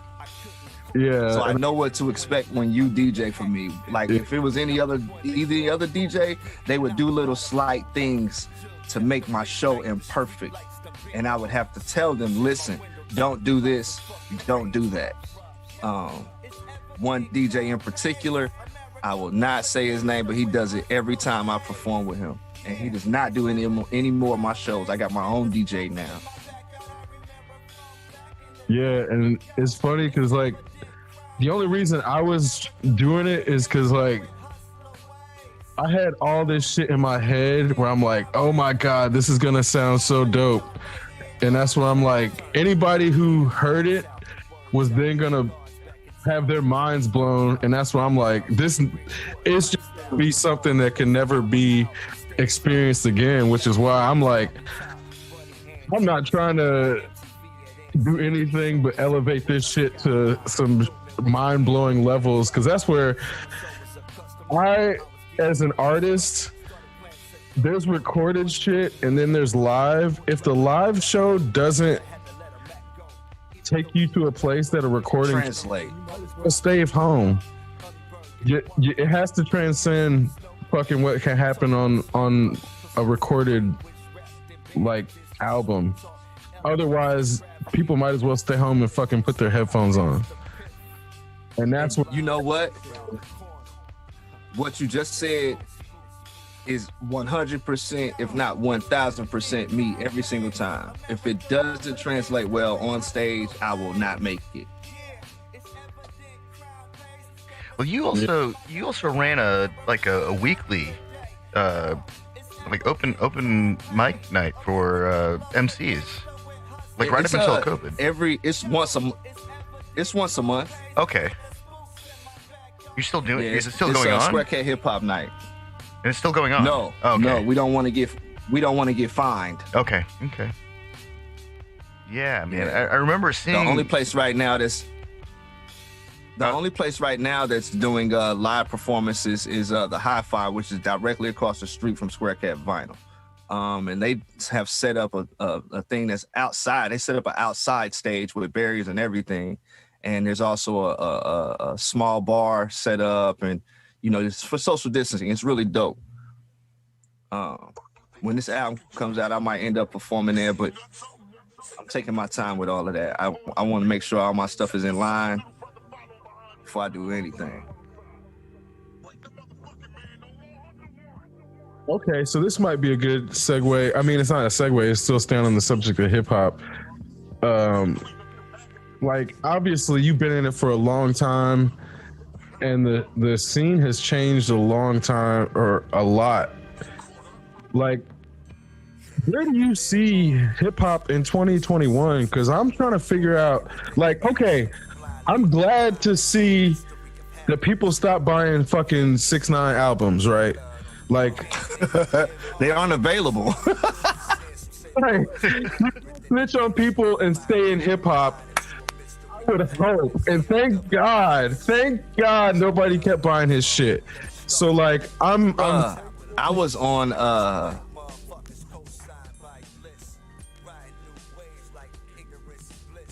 You're on what? You there? Yeah, I'm here. Yeah, I'm here. Yeah, you cut out for a second. It was a glitch going on. Oh, okay. But yeah, like the fact that I was at a point where 6ix9ine was a thing. I was really thinking that Nas's proclamation that hip hop was dead was like finally true. But now that he got out of jail and is not selling anymore, I'm starting to like wonder if there's still hope. I'm the hope. So you got to stay in it. But what I'm saying is like, okay, let me ask you this. Okay, no disrespect. When's the last time you've heard Jay-Z say anything publicly about anything? Been a minute. Cause like, I'm like, okay, if Killer Mike, I know Killer Mike is out here talking. I know T.I. is out here talking, trying to like do something. Dr. Dre is silent as far as I can tell. Snoop Dogg's the thing is, the thing with certain artists is that their ties to Baphomet are so strong now because they are aware that the position that they're put in is detrimental.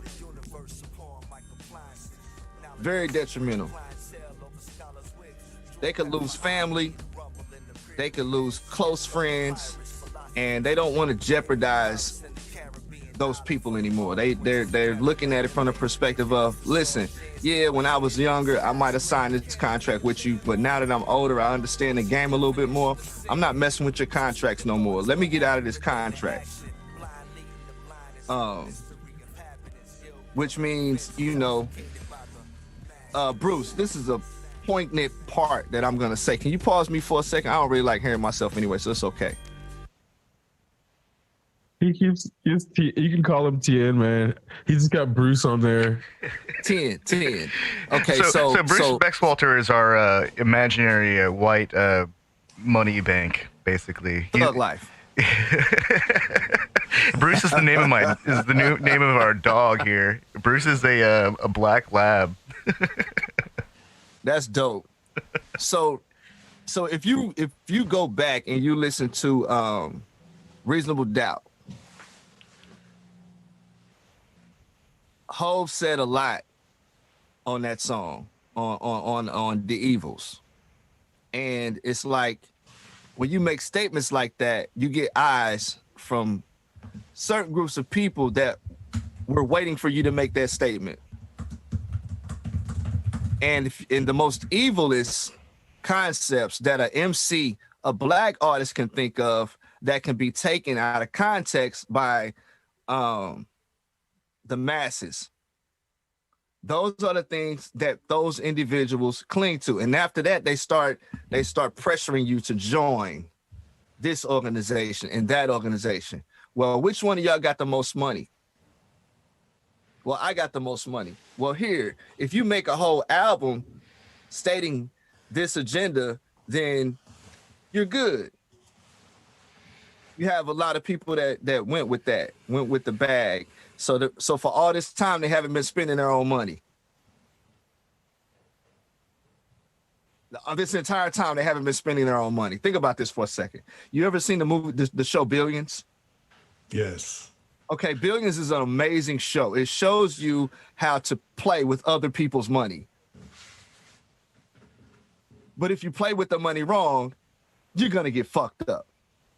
It's that simple. That's what these MCs and rappers, not MCs, the MCs are the ones that have a little bit of integrity, that like Nas, like Black Thought, like Mos Def. They're not falling for the banana in a tailpipe. They want to go a route where they don't have to touch anybody's money unless it's their money. So with that being said, you have people that can speak and they will speak, like Talib Kweli, because he didn't touch none of that money. Common, he maybe had touched a little bit of the money, but he was more focused on his acting career. Let's just put it like that. You have a lot of artists that did things in the past and they might be a little bit regretful for it now. So that's why when they make their albums, they have all this crazy nonsense going on at the beginning of the album. And then at the end of the album, they'll make this pact back with God. That's a trend in hip hop.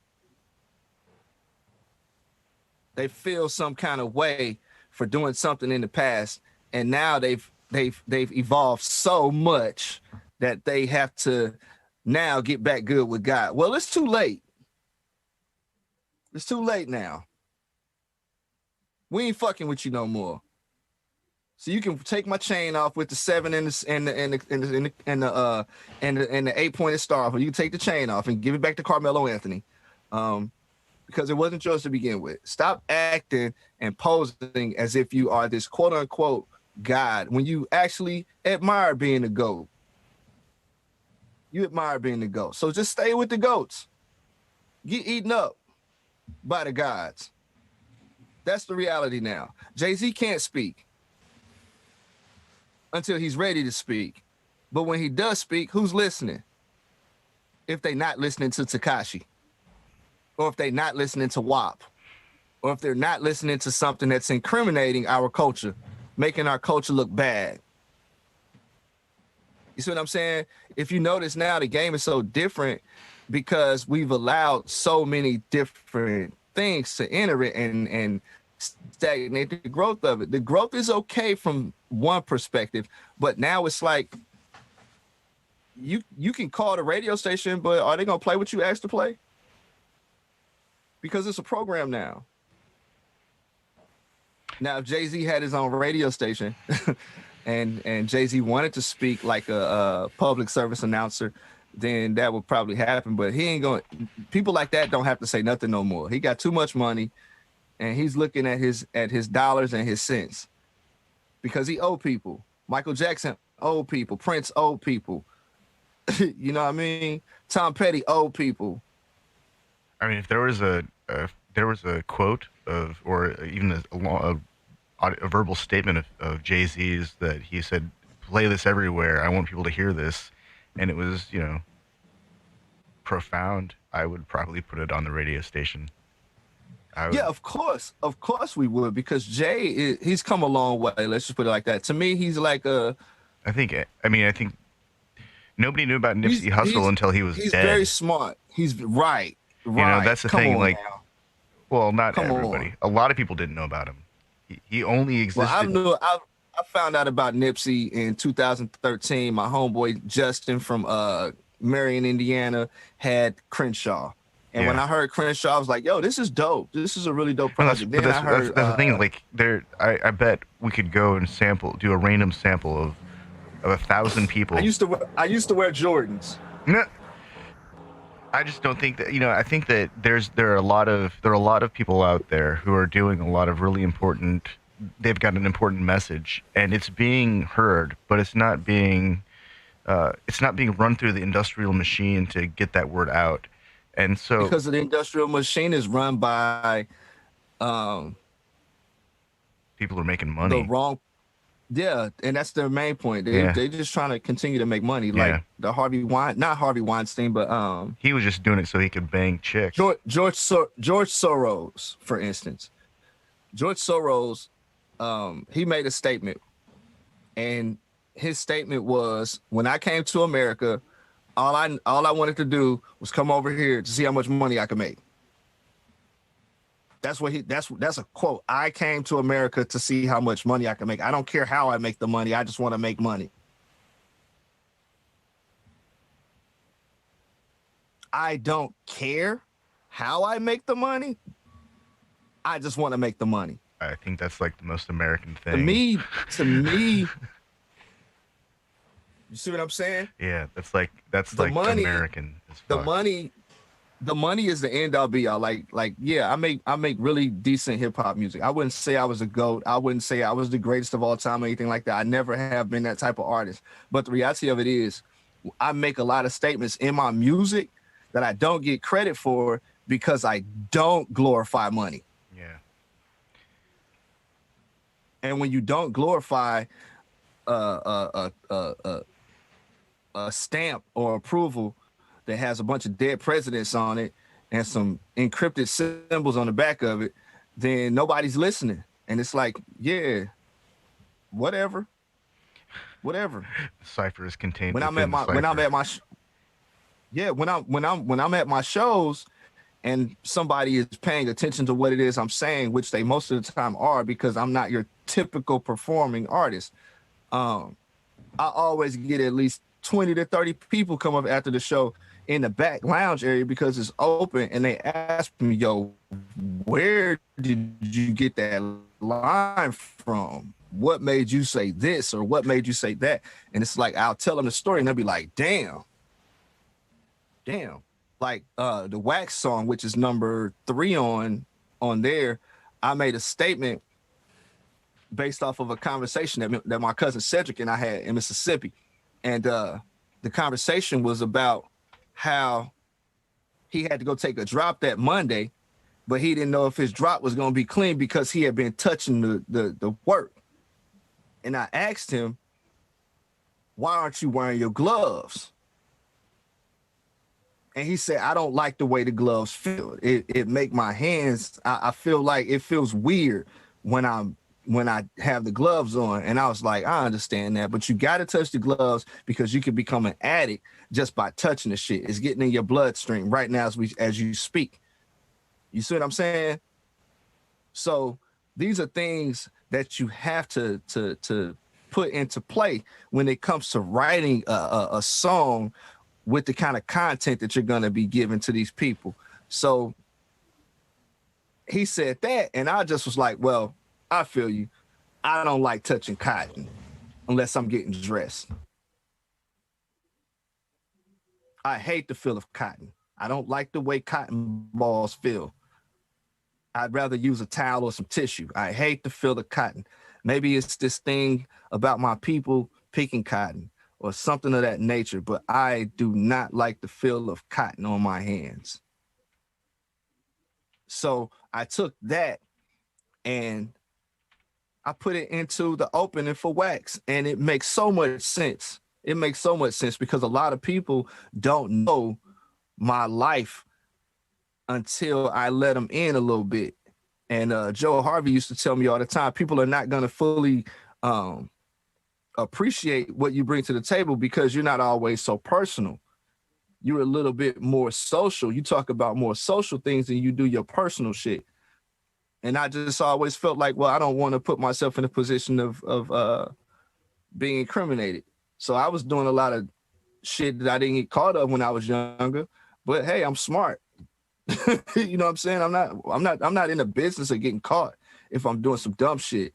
I'm in the business of doing what I need to do the right way without getting caught. So thumbs up. I'm 40 and I've never been to prison. I've never been to jail. The only time I go to the jail system now is to talk to the people that are in jail about music and what they can do with their poetry or whatever when they get out. That's it. That's what I do. Like, why isn't Jay-Z doing stuff like that? Going to the prisons to talk to the inmates.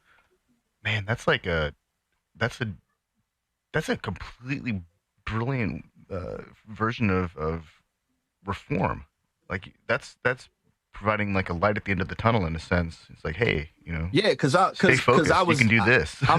I'm invited to speak to the prisoners at Plainfield Prison, at Putnamville Prison, maybe 3 times a year. But with COVID, it didn't happen this year, but maybe once. It happened in January was the last time. But the reality of it is, yeah, I never been in here to experience what you guys experience, but I have family members that have. You see what I'm saying? But I can give you access to what it is you're interested in outside of here whenever you get reformed, whenever it's time for you to get out. Hit my line, call me, let's build. We need more artists like what Chris is talking about, taking steps like that, because it's more than LeBron. I think LeBron is doing a great job of what he's doing for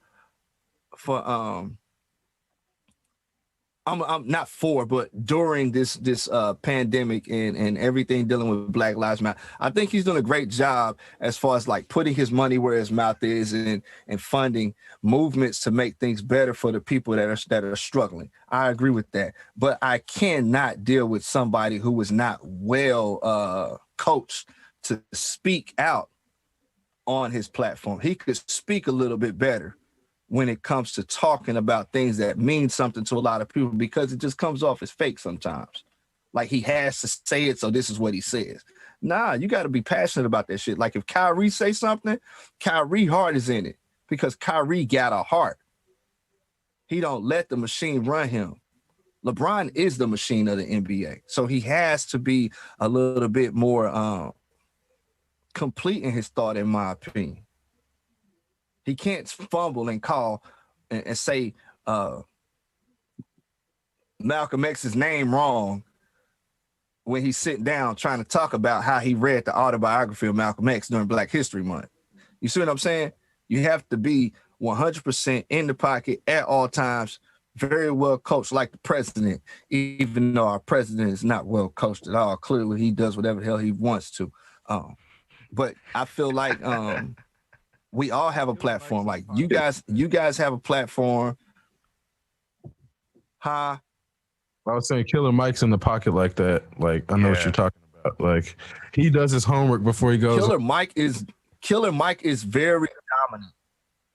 He's very dominant. And then that's where, again, it's like, I don't agree with everything he necessarily says, but he's always in the pocket because he does his homework before he goes and talks. And that's like, you got to be that person that does their homework before you go on stage. And I think people discount what that means. It's like, yeah, you may do 40 hours of research before you speak for 10 minutes. And that's the difference between looking like Killer Mike and LeBron consistently. And I think that's, you know, Yep. that's And why. sometimes you just got to speak from your heart. Right. But if you're prepared, speaking from the heart still comes out eloquent. Even, you know, I go back and look at, Yeah. bro, Malcolm X never used a goddamn crutch sound, let alone crutch word. That motherfucker never fumbled over shit. Bingo. Not one god. Bingo. He was in the pocket every time. Not excuse me, let me think. Nah, every fucking word had intention and was off the top of his dome. It was not memorized. It was from his heart. And he was always in the fucking pocket. That's why he was so powerful. Because he didn't need to be president. And that's what kills me about these people who get so concerned about who's gonna be president? Who's gonna be president? If we didn't have a fucking government that murdered every goddamn black man every time he stayed in the pocket, we wouldn't need a fucking president. Every time a black man stays in the pocket, it's a fucking sniper ready to take him out. But the left won't fucking acknowledge this shit, and they tell me to fucking get out the pocket and go vote. Nah, I'm staying in the fucking pocket. That's what they don't want to get. They don't want to acknowledge that shit. It's people who stay in the pocket. You got to stay in the fucking pocket. Keep throwing passes. That's the only way you're going to make a fucking touchdown. What I'm going to do, hand it off to Joe Biden? I'm handing it off to Joe Biden. Let Joe Biden get the touchdown. Yeah, Thor's hammer right there. Yeah. Nah, man. It's fucking, people don't understand. You got to stay in the pocket. Thor handed off his hammer once he had fucking Stormbreaker. He didn't hand off his hammer when he was like ready in the heat of battle. He didn't have Stormbreaker. You got to wait till you have fucking Stormbreaker to hand off your fucking Mjolnir. Don't be handing off Mjolnir if you fucking about to hit the touchdown. You about to be the one that fucking takes off Thanos' head. Let me hand off fucking Stormbreaker and let this other motherfucker do it. Nah, bro. We got to be the ones doing the capping at the end of the game. I'm not handing off my fucking warrior energy to Joe Biden. Not today. Not next November. Listen. To make it, I agree 100%. And I'm not going to get into sports or anything like that, but I'm going to make this really very clean. I'm a Laker fan. I'm not a LeBron fan. Kobe Bryant in clutch moments never passed the ball. He was shooting that bitch. LeBron in a clutch moment, he will pass the ball. He is not shooting. Interesting. That's why he will never be the person who will ever speak for me. He could never speak for me. Reggie Miller could never speak for me. The pious ideal of what black is to be on any major platform is bullshit. I've always been a fan of Malcolm over Martin because I'm not about to have water sprayed on me. I'm not about to get bit by no fucking dog. You're not about to hit me with nothing. Fuck a peaceful protest. A peaceful protest is a protest where one of your homeboys get killed around the corner. And then you got to see him the next week on TV and don't nobody know who killed him. That happened. A peaceful protest is a protest that can be shut down because, you know, the permits are only good for 4 blocks. And now it's a document in place where if you protesting and I'm in front of your whip, you can run my ass over if you're a police officer. So what good is a protest if now they can run your ass over? Fuck the First Amendment. They said fuck the First Amendment. We gonna run your ass over if we don't like what you doing out here. We gonna run you over. Get one of them Kanye trucks. They were running people over already. Yeah. See? But now they got a right. It's a document saying, hey, you can run this motherfucker over if he's in your way and you trying to drive. Run him over. It's a lot, man. It's a lot. And that's why everything that's going on to me, I try to stay silent. I try to be quiet because, you know, I'm me. I feel like the artist should put it into his music if he's an artist, but at some point that shit is redundant, and I've done it plenty of times. What more can I say in rhyme form over a beat that I haven't already said? The direction for which some of us are going as artists with a platform, it doesn't go that route because we got a bunch of Uncle Tom ass niggas that like to be in front of cameras and like for things to be done a certain way in their favor. And it's not about them. It's not about them. So when all of this shit started jumping off here with people protesting in the city, I stayed in the crib. I went to work as an essential worker. Me and my girl, we didn't get COVID, but we wear the mask, you know, every day since this shit started. That's what I've been doing. I even got a baby on the way. So it's a lot. It's a lot that I personally been dealing with during all of this. And I'd be damned if I let some weak ass nigga speak for me. Sorry. Chris, you want to speak for me?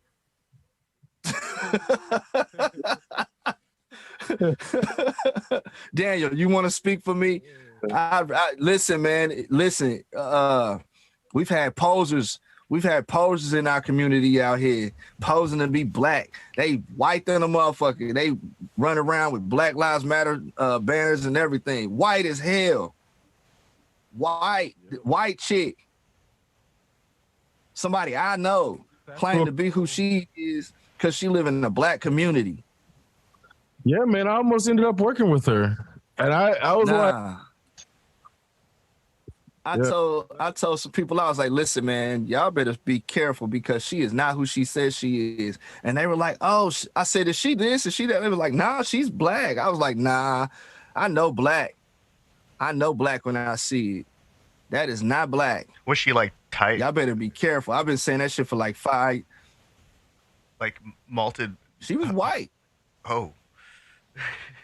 She's white. Oh, wait. I remember Chris mentioned this like a week ago. Or a little bit so. of a tan, but not so much. She's definitely, she was, I ain't gonna say her name.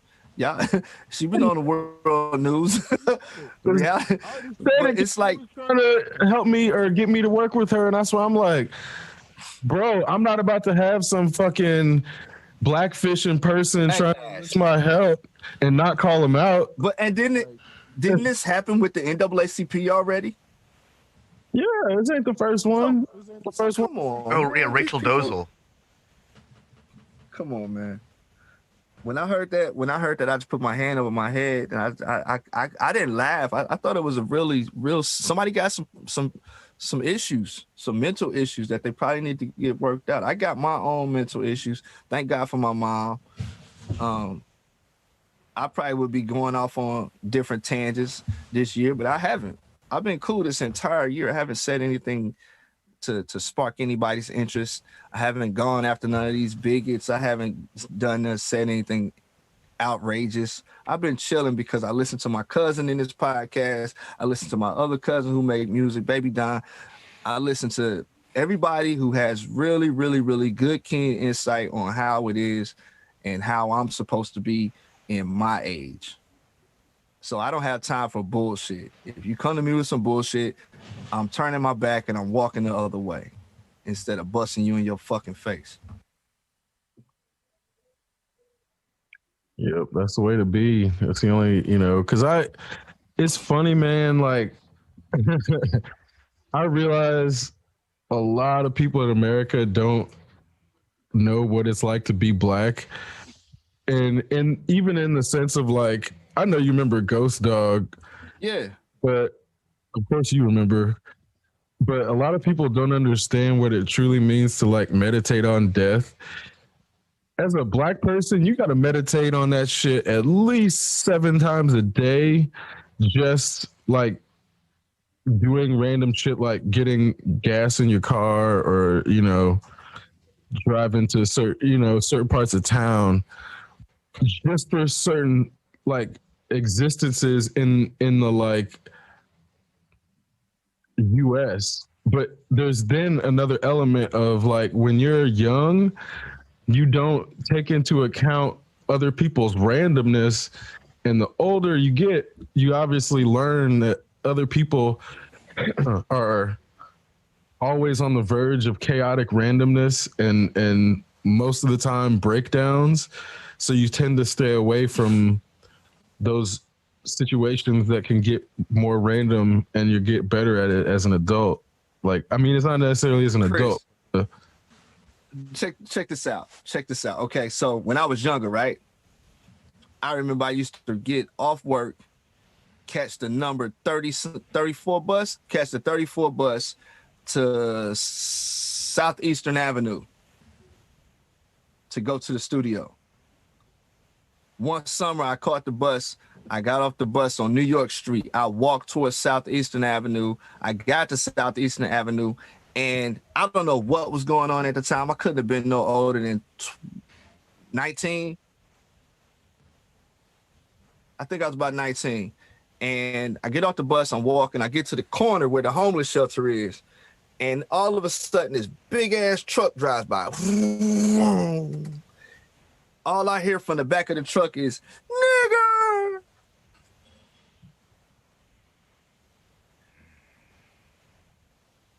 I'm thinking to myself, that's rude. And then I laugh to myself at what just happened. And then I thought about it, and I thought about all of the stuff that I had learned from my pops within that year and a half since I had reconnected with him. And that's when I realized that I wasn't a nigga.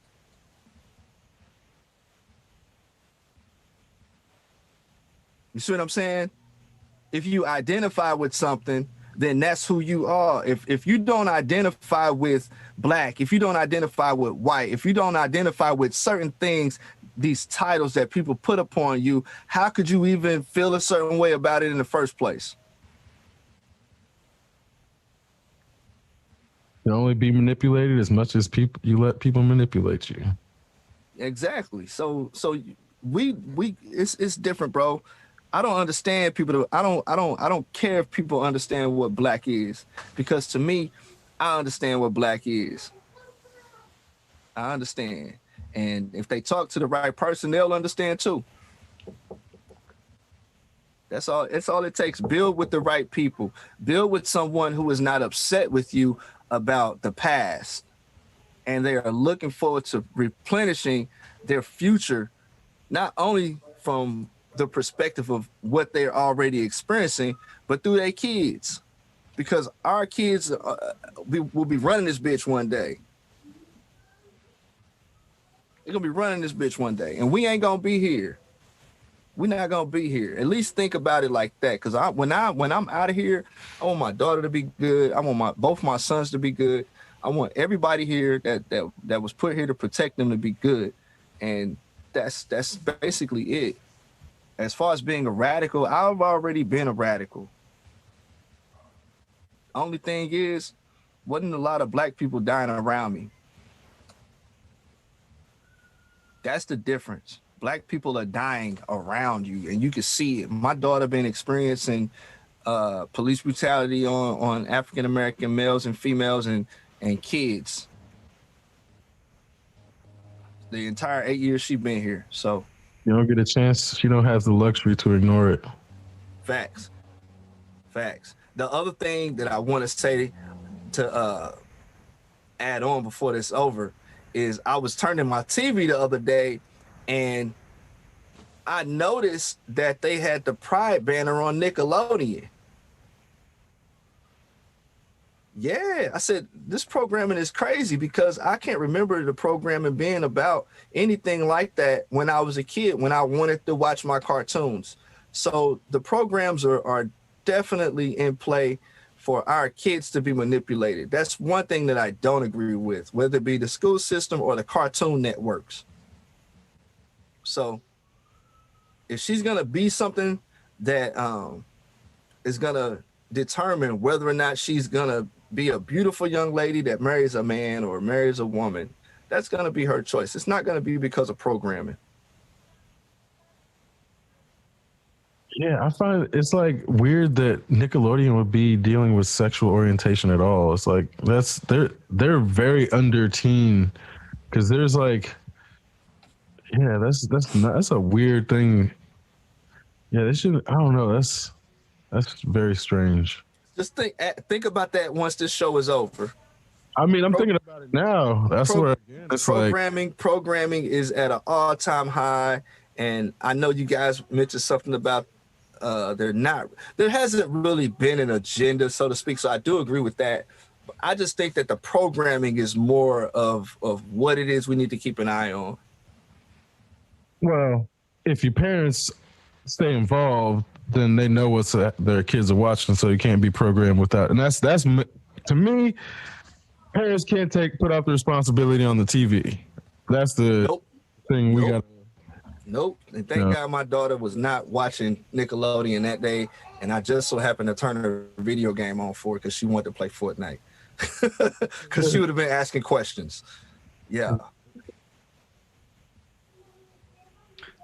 Why are we allowing Nickelodeon to make decisions about when kids are ready for anything?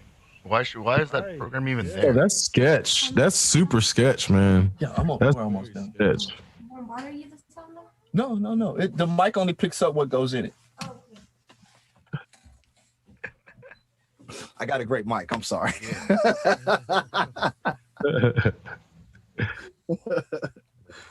But hey, whoever wants access to the folder that I sent Chris and Bruce, they can have access to it before the album comes out. It's up to you guys.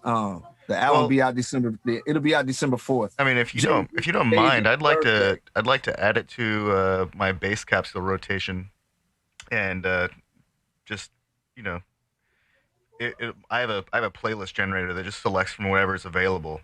And that's whatever. So, whatever you want to. If you want to bang that shit now, bang it. I don't care. Okay. Which one would you? Which one do you think is a good close? Whichever one, go through it and listen to it, and that's your choice. No, I mean, I'll get to that, but we're gonna close those are your ears. I personally like I personally in the show 3 tracks. No, what's one song to end the show on? Yeah. What's one song that would to end it all? Yeah.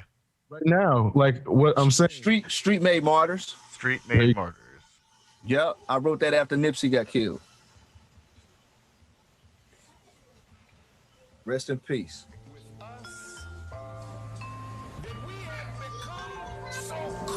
Started from the beginning. And so hardened that life has no meaning. Blowing abracadabra, puffing this magic dragon. Thoughts about expectations unraveling. Malcolm staring at me from one corner, Bob looking on from the other. There's something wrong with us that we have become so cold, so callous, and so hardened that life has no meaning. Yep, that's the perfect Blowing one. abracadabra, Yep. puffing this magic dragon. Thoughts about expectations unraveling. Malcolm staring at me from one corner, Bob looking on from the other. While the streets make martyrs in the hood. 4 last night, and it's about to be 5. Somebody got live, and so another one of us dies. He looked like me, she looked like me. Just look at their skin. I know that we kids, so we was linked together when we was hustling. Got off that ship and hopped right in the Benz. See, I got more envy, played his hand. See who made guns in the equation, and what kind of charges they facing. Just look at the tears on their faces. The pain is felt from this spaceship, and I'm just zoning. He got shot round 3 in the morning, the phone rang. Heard sirens, they was driving. Had to pull over to let out more tears. Then the morning begins. And all his friends say when I like Pac did.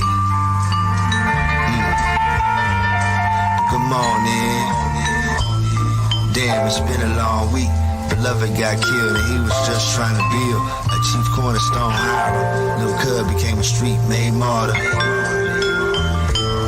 Damn, it's been a long week. Beloved got killed and he was just trying to build a chief cornerstone hire. Little blood became a street-made martyr. Street-made martyr. Now I want you, my brothers, to think about your mothers. Think about what they went through to get you where you are. Come on. And think about your mother and think about the mothers of those whose lives we have taken. And if you went to a funeral of your homies and you witnessed the mothers crying, how could you leave there not feeling that pain and go and kill another mother's child?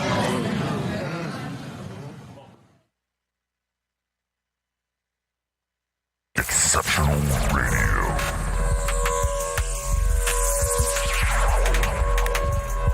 Exceptional Randos Show is produced live in Sunroom Studios. Exceptional Radio.